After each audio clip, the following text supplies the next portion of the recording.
નમસ્કાર. દિવસભરના તાજા સમાચારોમાં તમારું સ્વાગત છે. તમારી સાથે હું છું પિનલગીરી ગોસ્વામી. સમાચારો વિસ્તારથી જાણીએ એ પહેલા મહત્વના સમાચારો ઉપર એક નજર.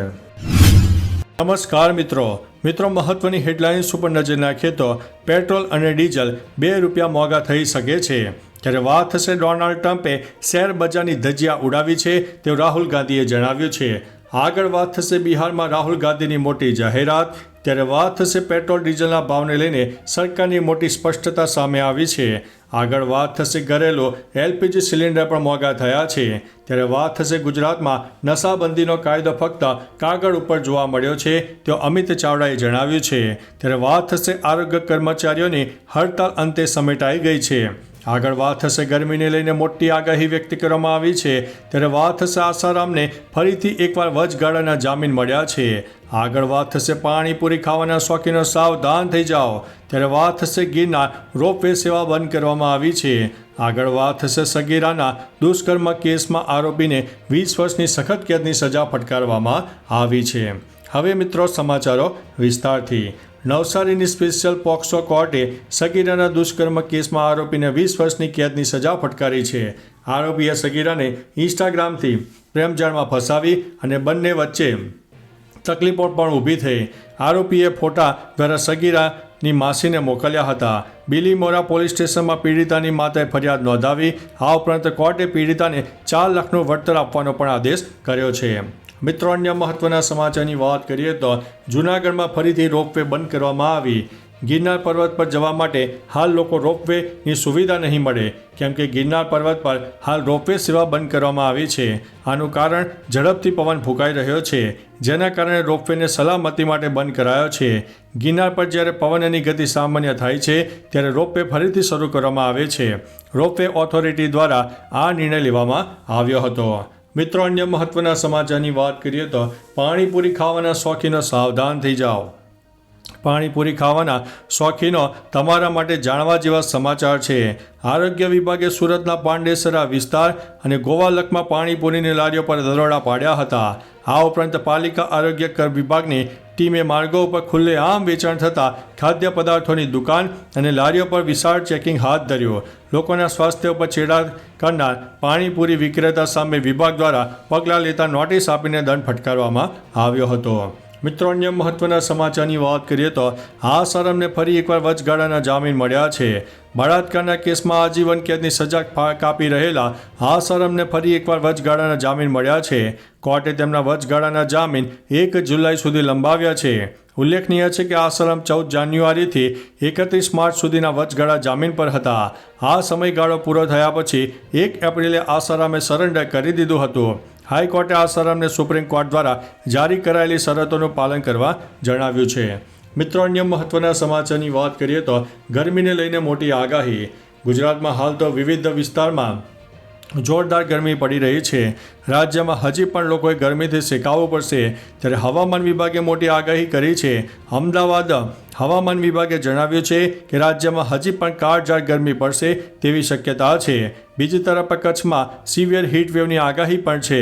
રાજ્યમાં બપોરે ગરમ પવન ફૂંકાશે. આમ ગુજરાતીઓને બરાબર તપવાનો વારો આવવાનો છે. મિત્રો, અન્ય મહત્વના સમાચારની વાત કરીએ તો આરોગ્ય કર્મચારીઓની હડતાલ સમેટાય.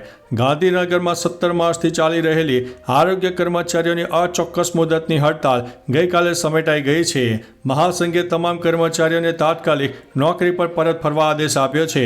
3 મહિના માટે આંદોલન સ્થગિત કરવામાં આવ્યું છે.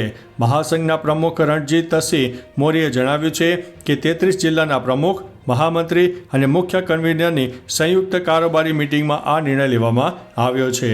મિત્રો, અન્ય મહત્વના સમાચારની વાત કરીએ તો ગુજરાતમાં નશાબંધીનો કાયદો ફક્ત કાગળ ઉપર છે. કોંગ્રેસનું રાષ્ટ્રીય અધિવેશન અમદાવાદમાં થયું.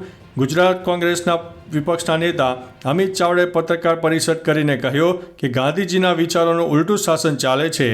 નશાબંધીનો કાયદો છે પરંતુ કાગળ ઉપર છે. યુવાધન બરબાદ થઈ રહ્યું છે. વિકસિત ગુજરાતની વાતો કરીએ તો બીજી તરફ 40% બાળકો કુપોષિત છે. મિત્રો, અન્ય મહત્વના સમાચારની વાત કરીએ તો ઘરેલું LPG સિલિન્ડર મોંઘા થયા.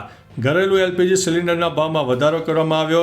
14 કિલોગ્રામ ઘરેલું ગેસ સિલિન્ડરના ભાવમાં ₹50નો વધારો કરવામાં આવ્યો. ઉજ્જવલા યોજનાનો સિલિન્ડર પણ 50 રૂપિયા મોંઘો કરવામાં આવ્યો. ઉજ્જવલા યોજનાનો સિલિન્ડર હવે 553 રૂપિયામાં મળશે, જ્યારે ઘરેલું ગેસ સિલિન્ડરની કિંમત અલગ અલગ શહેરોમાં જુદી જુદી છે. નવા ભાવ ગઈકાલ રાતથી અમલમાં આવી ગયા છે. મિત્રો, અન્ય મહત્વના સમાચારની વાત કરીએ તો પેટ્રોલ ડીઝલના ભાવને લઈને સરકારની મોટી સ્પષ્ટતા. સરકારે પેટ્રોલ અને ડીઝલ પર એક્સાઇઝ ડ્યુટી વધારો કર્યો છે. જો કે હવે સરકારે સ્પષ્ટ કર્યું છે કે આનાથી પેટ્રોલ અને ડીઝલના ભાવમાં વધારો થશે નહીં અને ક્રૂડ ઓઇલના ઘટાડેલા ભાવ સામે એડજસ્ટ કરવામાં આવશે. હાલમાં ગુજરાતમાં પેટ્રોલ 94 રૂપિયા પ્રતિ લીટર અને ડીઝલ 90 રૂપિયા પ્રતિ લીટર વેચાઈ રહ્યું છે. મિત્રો, અન્ય મહત્વના સમાચારની વાત કરીએ તો બિહારમાં રાહુલ ગાંધીની જાહેરાત. આ વર્ષના અંતમાં બિહારમાં વિધાનસભા ચૂંટણી યોજાવાની છે. કોંગ્રેસના સાંસદ રાહુલ ગાંધી પર સોમવારે પટના પહોંચ્યા હતા. આ દરમિયાન રાહુલ ગાંધીએ જાતિ આધારિત વસ્તી ગણતરી અને અનામત સહિત અનેક મુદ્દા પર વાત કરી. રાહુલ ગાંધીએ કહ્યું કે અમે અનામત પર 50% મર્યાદાના નકલી અવરોધને તોડી પાડીશું. રાહુલ ગાંધીએ બેગુસરાયમાં NSUIની સ્થળાંતર રોકો અને નોકરી આપો યાત્રામાં ભાગ લીધો હતો. મિત્રો, અન્ય મહત્વના સમાચારની વાત કરીએ તો ડોનાલ્ડ ટ્રમ્પે શેર બજારની ધજિયા ઉડાવી તેવું રાહુલ ગાંધીએ જણાવ્યું છે. બિહારની મુલાકાતે આવેલા લોકસભામાં વિપક્ષના નેતા રાહુલ ગાંધીએ કહ્યું છે કે અમેરિકાના રાષ્ટ્રપતિ ડોનાલ્ડ ટ્રમ્પે શેર બજારની ધજિયા ઉડાવી છે. તેમના કારણે શેર બજારમાં ભારે ઘટાડો થયો છે. અહીં 1% કરતાં ઓછા લોકો શેર બજારમાં પૈસા રોક્યા છે. આનો અર્થ એ થયો કે શેર બજાર તમારું સાધન નથી. આમાં મર્યાદિત પૈસા બને છે, પરંતુ તમને આનો કોઈ ફાયદો મળતો નથી. મિત્રો, અન્ય મહત્વના સમાચારની વાત કરીએ તો પેટ્રોલ ડીઝલ 2 રૂપિયા મોંઘા થશે. દેશના લોકો માટે માઠા સમાચાર સામે આવ્યા છે. સરકારે એક્સાઇઝ ડ્યુટીમાં વધારો કરતાં પેટ્રોલ ડીઝલના ભાવમાં વધારો થયો છે, કારણ કે પેટ્રોલ અને ડીઝલના ભાવમાં પ્રતિ લીટર 2 રૂપિયાનો વધારો થશે. હાલમાં ગુજરાતમાં પેટ્રોલ 94 રૂપિયા પ્રતિ લીટર અને ડીઝલ 90 રૂપિયા પ્રતિ લીટર વેચાઈ રહ્યું છે. નવા ભાવ રાત્રે 12 વાગ્યાથી લાગુ થવાના હતા.